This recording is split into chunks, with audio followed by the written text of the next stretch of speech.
네, 이번에는 국제부 조수연 기자와 함께 현지 상황 종합해서 알아보도록 하겠습니다. 안녕하세요. 안녕하세요. 네, 먼저 실종자 추가 발견 소식부터 자세히 전해주시죠. 네, 우리 시간으로 오늘 새벽 시신 한 구가 추가로 수습됐습니다.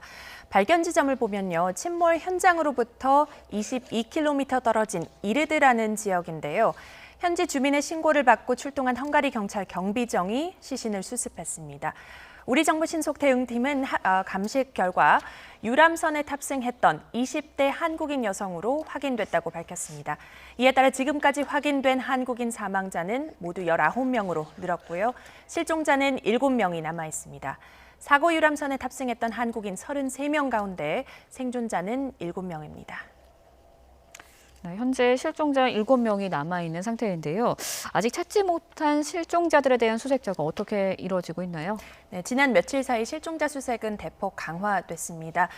우선 수중 수색은 원칙적으로 하지 않고 있고요. 수상, 공중, 그리고 강변 수색이 동시에 이루어지고 있습니다. 100km 하류까지 수색이 확대돼서 상류로 올라오는 방식인데요. 최근 사고 현장에서 80km 정도 떨어진 지역에서 실종자 여러 명이 발견된 만큼 이곳에 수상 수색이 집중되고 있습니다. 그런데 아무래도 가장 넓은 시야를 확보할 수 있는 건 하늘에서 다뉴브강 일대를 내려다보는 그런 방법이겠죠. 그래서 헬기와 드론을 동원한 공중 수색도 확대됐습니다. 또 접근이 쉽지 않은 강변 곳곳에는요, 탐지견들이 투입됐습니다. 수상보트에도 탐지견이 함께 보트에 올라 수색을 지원하고 있습니다. 네, 수상, 공중, 강변 수색이 동시에 이루어지고 있는 상황인데 빠른 실종자 수습을 위해서 우리 정부가 헝가리 주변국들의 협조를 요청하고 있다고요? 네, 조금 전에 김세호 기자가 전해드리기도 했는데요. 예. 실종자들이 100km 떨어진 곳에서 넘게 떨어진 곳에서 발견된 바 있었죠. 그래서 헝가리 이외에 다뉴브강과 맞닿은 국가들과의 공조가 더욱 중요해지고 있습니다. 네. 정부는 특히 루마니아와 세르비아와의 협력 체계 강화에 외교력을 모으고 있습니다. 왜냐하면 세르비아와 루마니아 사이에 있는 철문댐이 실종자가 발견될 가능성이 큰 지역으로 언급돼 왔기 때문입니다. 강경화 외교부 장관은 지난 7일 동유럽 4개국 회의에 참석차 슬로바키아를 방문했는데요. 이 자리에서 슬로바키아를 비롯해 헝가리, 폴란드, 체코 외교장관들을 차례로 만났습니다. 사고 관련 지원과 연대에 사의를 표하고 지속적인 협력을 요청했습니다. 네, 수색 작업에 지속적인 협력을 요청하고 정부에서도 최선을 다하고 있는 모습인데 이번에는요, 선체 인양 이야기로 좀 넘어가 보겠습니다. 인양 준비 작업이 한창인데 아직 마무리된 건 아니죠? 네, 당초 인양을 오늘 시도할 수 있지 않을까 하는 그런 기대를 네. 걸었었는데요. 가장 핵심이 되는 결속 작업을 아직 마치지 못했습니다. 선박의 굵은 와이어, 철선 여러 개를 감는 작업인데요. 선미와 선수, 그리고 그 사이 2곳, 그래서 총 4곳을 중심으로 선박을 고정시키는 겁니다. 그러기 위해서는 와이어가 선체 밑과 강바닥 사이를 통과해야 합니다. 시청자분들의 이해를 돕기 위해 간략히 좀 설명을 드리면요. 네. 이 와이어 가장 앞에는 위치를 잡아주는 바늘 역할을 하는 얇은 파이프가 있습니다. 이어서 실 역할을 하는 유도 와이어와 본 와이어가 이어져 있습니다. 지금은 유도 파이프와 유도 와이어는 모두 들어갔고요. 이제는 가장 굵은 본 와이어만 남은 상황인데요. 수중에 변수가 있습니다. 강 밑이 얼마나 울퉁불퉁한지 물속에 남아있는 잔해들에 따라서 작업 환경이 좌우될 수 있다고 합니다. 우리 측 현장 지휘관인 송순근 육군 대령의 설명을 직접 들어보시겠습니다. 본 와이어가 굉장히 좀 두껍고 그리고 밑에 바닥이 이제 콘크리트 파편이나 돌로 되어 있기 때문에 그게 이제 쉽게 들어가느냐 또는 좀 어렵게 들어가느냐 그에 따라서 시간이 좀 네, 앞서 김대근 기자가 현지에서 내일쯤 인양 작업이 이루어지지 않을까 기대가 된다 이런 말을 하기도 했는데요. 인양 작업 언제 좀 될지 또 얼마나 걸릴지 궁금하거든요. 어떻습니까? 예, 사고 현장은 이제 날이 밝았습니다. 이제 아침 7시가 됐는데 오전 상황을 조금 더 지켜봐야 할 것 같습니다. 네. 오늘 결속 작업만 원활하게 마친다면 인양은 내일쯤 가능해지지 않을까 이렇게 기대를 해봅니다. 인양 자체는 4시간이면 가능하다는 게 우리 구조대의 예상입니다.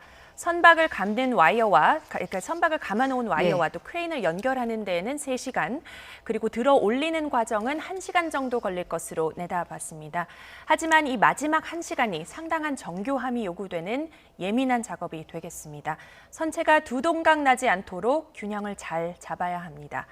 수중 음파 사진상으로는 선체가 비교적 온전합니다만 중간 출입문과 창문이 일부 파손된 상태여서요. 인양 과정에서 신중을 기해야 합니다.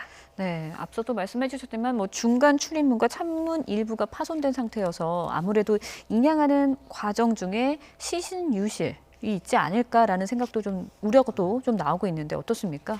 네, 일부 실종자들이 선실 내에 남아있을 가능성이 큰데요. 네. 선체를 들어 올리는 과정에서 강한 물살에 의해 유실될 우려가 있다는 거죠. 그래서 이를 막기 위해 선체가 파손된 중간 부분을 중심으로 그물망이 설치됐습니다. 창문 곳곳에는 단단한 바를 고정시켜 놓고 있습니다. 또 하류에는 고무보트와 바지선이 배치되는데요. 인양 과정에서 흘러나올 수 있는 시신을 빠르게 수습할 수 있도록 대기할 방침입니다. 네, 인양 작업이 아무쪼록 순조롭게 진행됐으면 하는 바람이고요. 희생자 장례 운구 절차도 좀 이야기를 나눠보도록 하겠습니다. 어떻게 진행되고 있는 건가요? 네, 우리 신속대응팀이 현지에서 여러 가지 지원을 이어가고 있는데요.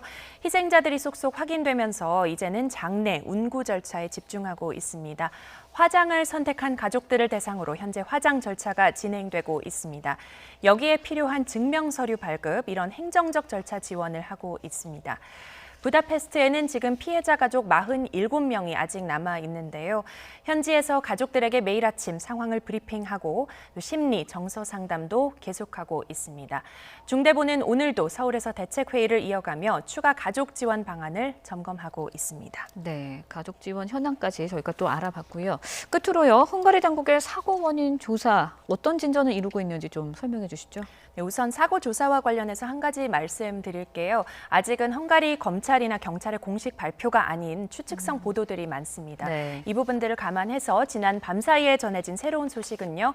가해 선박의 선장이 경찰의 진술을 거부하고 있다는 내용입니다.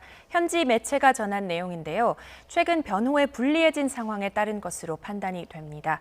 선장이 사고 직후 자신의 휴대전화 기록을 삭제했다는 이 증거인멸 의혹이 제기된 데 이어 또 과거 사고 전력도 드러났었죠. 그런데 이 판국에 어제는 변호인단이 돌연 사임했다는 소식도 전해져 있습니다. 선장은 변호인단을 교체해서 향후 재판에 대비하고 있는 것으로 알려졌습니다. 선장의 묵비권 행사에도 불구하고 헝가리 당국의 수사는 속도를 내고 있습니다. 경찰이 목격자 60여 명의 진술을 확보했고요. 승무원을 포함해 모두 230명의 조사를 마친 것으로 확인됐습니다. 또 사고 선박 서버와 통신 장비, 레이더 스크린을 비롯해서 각종 운항 기록도 확보를 한 것으로 알려집니다. 당시 선장의 대응과 교신 내용을 통해서 중대 과실을 입증하겠다는 방침인데요. 조사 진전 상황은 알려지는 대로 더 상세히 전해드리도록 하겠습니다. 네, 알겠습니다. 지금까지 헝가리 유람선 침몰 사고 상황 국제부 조수연 기자와 함께 알아봤습니다. 오늘 말씀 고맙습니다. 감사합니다.